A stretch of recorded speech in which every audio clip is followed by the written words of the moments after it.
For Veterans Day this year, Scouts and Cubs from Manhattan's Troop 1 displayed gigantic American and French flags in Central Park.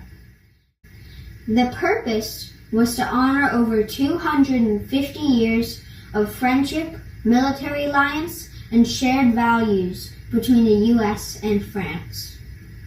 It was a fun and patriotic experience for the Scouts and the war veterans from France, who we did it with. The Star-Spangled Banner.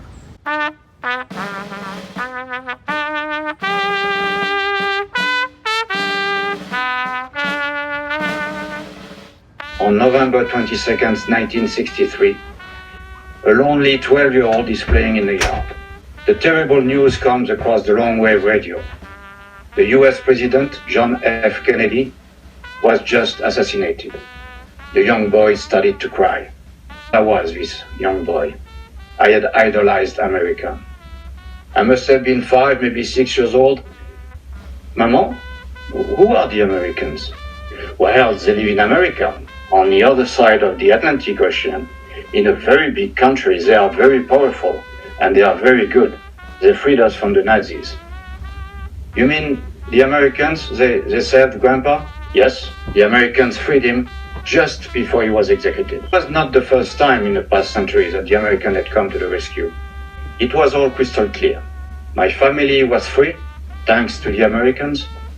The horror had stopped, thanks to the Americans.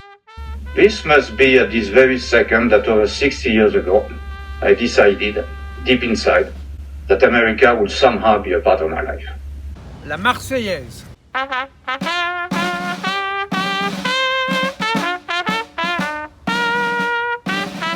In 2003, due to a major difference in foreign policy analysis of the situation in Iraq, my native and my home country became somewhat at odds with one another. The French did not believe that the Iraqis had weapons of mass destruction.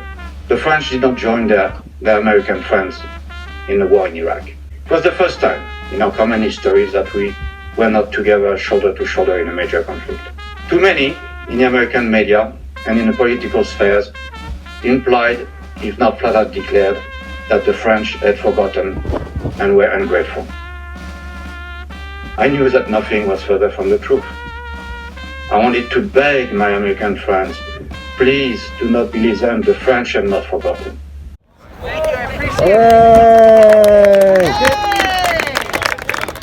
it. With 3 friends, Jean-Pierre M., Paul Ben Sabah, and our dearly missed Christian Millet, I started an association called The French Will Never Forget, dedicated to demonstrating the gratitude of France to America.